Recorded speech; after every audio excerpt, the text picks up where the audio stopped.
Hi, my name is Oscar and I'm a scientist. In this channel, we talk about green card categories where you can self petition. And that means that you don't need to have a company sponsoring you and you don't even need to have a lawyer. Today, we're going to talk about a topic that many of you may have noticed, and that is the increased number of RFPs, particularly requests for evidence that don't make a lot of sense. And I'm going to give you a possible reason why this is happening. So let's jump into my other screen to take a look at Victoria's Chen LinkedIn. Victoria, she is a partner at North America Immigration Law Group. Many of you know this firm as simply Chen by her last name, and this is not in any way advertisement for them. I mean, it really is, but there's no money involved here. But this is their website, wegreen.com.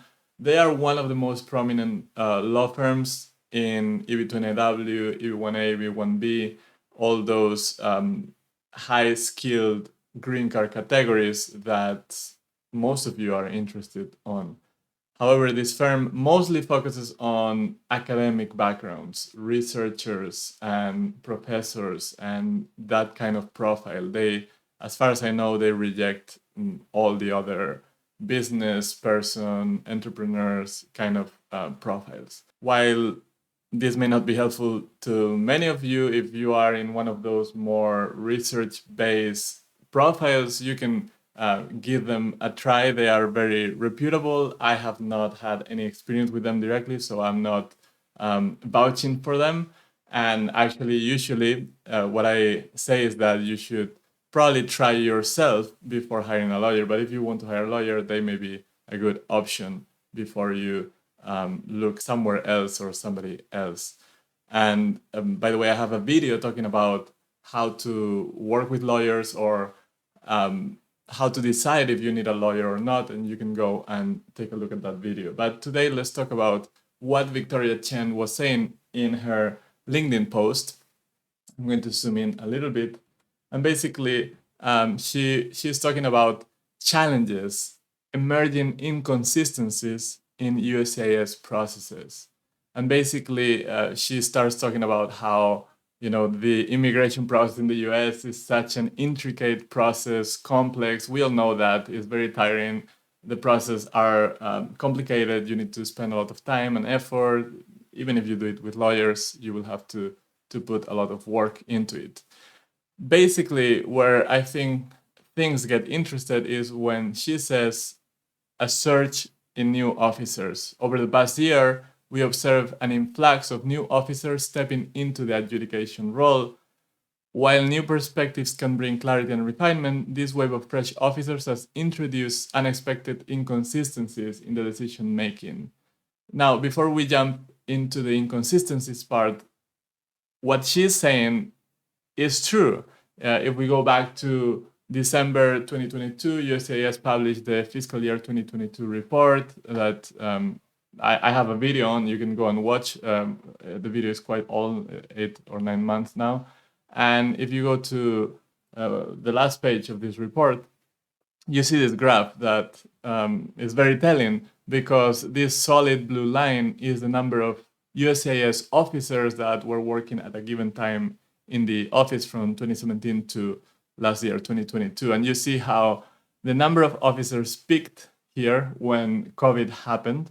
They were actually hiring a lot of people to be more productive, be more efficient, but suddenly COVID hit, and like in many other areas, USCIS also suffer from lack of resources because they depend on your fees, on the applicant's fees. And while the offices were closed, they got less applications, and that means less revenue. So then they had to impose a hiring freeze. Number of employees went down, and actually it went from almost 10,000 employees or USCIS officers to a little bit less than 9,000 here in August, October 2021.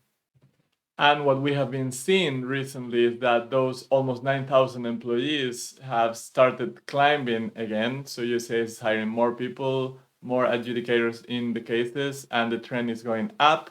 And we don't know what's happening since then, but I think the trend indicates that they are hiring more and more people. Now, this is good because there are a lot of backlogs that they need to fix, and that means they need to have more hands on deck. They need to have more people working, adjudicating cases, working for you, really, the applicant. However, what this also means is that more mistakes will happen as they bring in new officers that are not equally trained. They don't have all that experience throughout months and years of work seeing these processes that are so complicated. Come join our team. We're recruiting a new generation of professionals to help make our nation a more welcoming place. So let's go back to Victoria Chen's message to see what are the types of mistakes that they have been observing. One of them is misapplication of standards. They have seen that officers apply criteria from different immigration categories onto NIW, National Interest Waiver. And that deviates from protocols and it complicates the process that is already complicated. Another one is confusing educational and professional criteria. It says that many decisions show confusion between advanced degree and exceptional ability. And as we know, and I have said this many times, for EB2 NIW or for EB2 in general, you need either advanced degree or exceptional ability and not both. Several officers are actually confusing that and asking for two requirements. And actually, this is something that I personally have observed. I received a lot of documents from some of you that hire me for a 1 hour conversation or an NIW Express review, and I have seen requests for additional evidence where the officer is exactly asking, give me advanced degree and also give me exceptional ability. To their defense, sometimes it is the lawyers that put together those cases originally that submitted for both, and that is a mistake on their part because they are asking for confusion to happen. If you give them both advanced degree and exceptional ability, the officer, if they are new, they are going to think that you need to have them both. I know they shouldn't because they should be properly trained, but that happens. So lawyers should also know better when they are putting together the cases, okay? So another thing that they have observed is geographical bias and job offer misconception. We know that NIW doesn't require you to be in the US. You can apply from anywhere in the world, and also you don't need to have a job offer. You can do it by yourself from wherever and without having that company sponsor. However, it seems, according to Victoria Chen, that there's a bias among some officers against applicants that are outside the US without formal job offer, and Victoria Chen says this is misaligned with the tenets of NIW. And then she goes on to say their firm are there to help you and they have a track record of approvals, and that's true.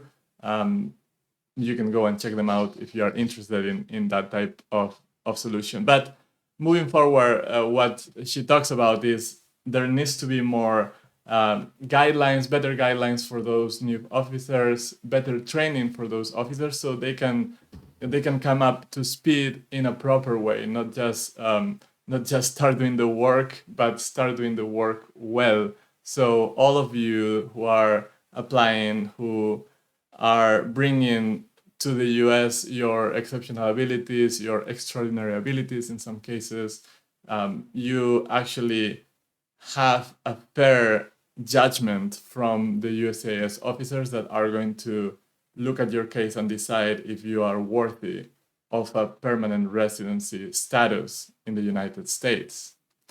If you are interested in applying by yourself, then I invite you to visit my website, eb2naw.info here on the right side, or eb1greencard.info on the left side if you are looking into that category. I have a lot of information in those websites to help you determine if you qualify or not.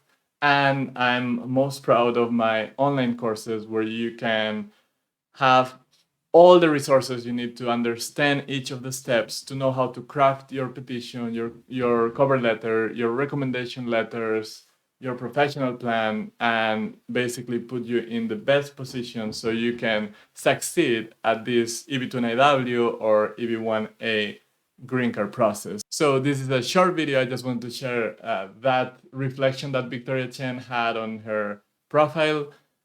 I will see you again here. Thank you for your support. Thank you for subscribing, for sharing this video and this channel, and good luck in your green card journey.